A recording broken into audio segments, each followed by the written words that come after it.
Hi, good afternoon. My name is Mrs. Arujo. I'm one of the medical assisting instructors here at Southeastern Regional. And today I'm going to give you a lesson in phlebotomy really quickly. So with every procedure in medical, we start off by washing our hands, okay? I just recently washed my hands with soap and water, and they're not visibly soiled. So what I'm going to do is I'm going to use some hand sanitizer. The next thing you want to do is patient identification.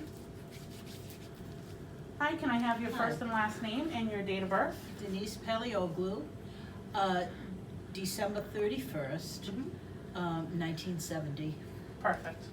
So then we're going to come over here and we are going to gather our supplies.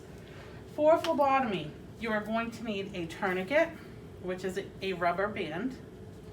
You're going to need alcohol prep pads, which we'll take one out of the box.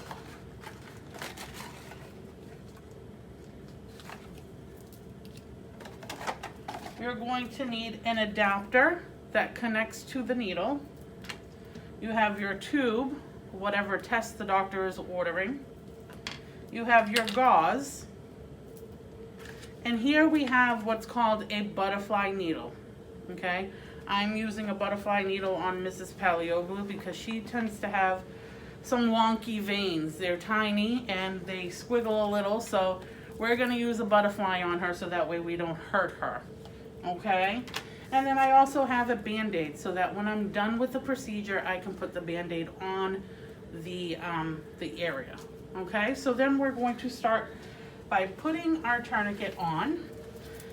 You're going to tie it tight. And you're going to explain to the patient that yes, it might be tight, but it's only going to hurt for a couple of minutes, okay? You're going to palpate the patient's skin. So you're feeling for what feels like a bump, okay? The vein, it almost feels like a fleshy, like a piece of bubble gum, almost, okay? And then once you've found that, you're going to put on your gloves.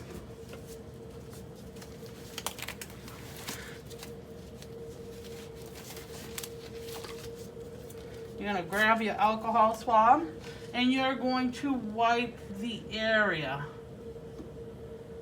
in circular motions. Get rid of that. You're going to open up your needle. Attach it to the adapter. Make sure it's on there tight so it doesn't fall. Take off your cap. And then you are going to pull the patient's skin taut. And then we're going to go in. Hold that there. Grab your tube. Instruct your patient to open up their hand but keep their elbow nice and straight.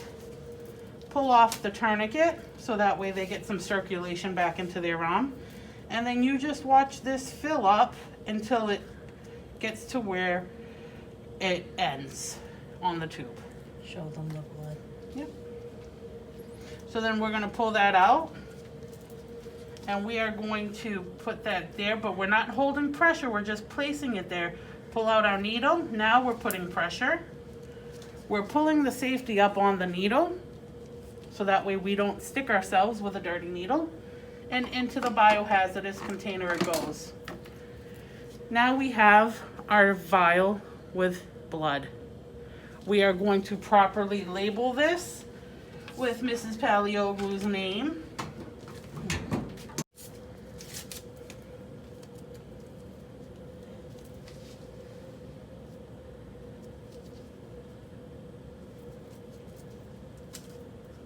And there should be nothing there, but you tell her to keep this on for at least 15 to 20 minutes. And tell her not to carry her purse on that arm so she doesn't make herself bleed. That's it for now. I have to say one word. I have my blood drawn frequently, and Mrs. Arujo is by far the best phlebotomist teacher that I have ever dealt with. I didn't feel anything. So, thank you. You're welcome. Hope to see you soon.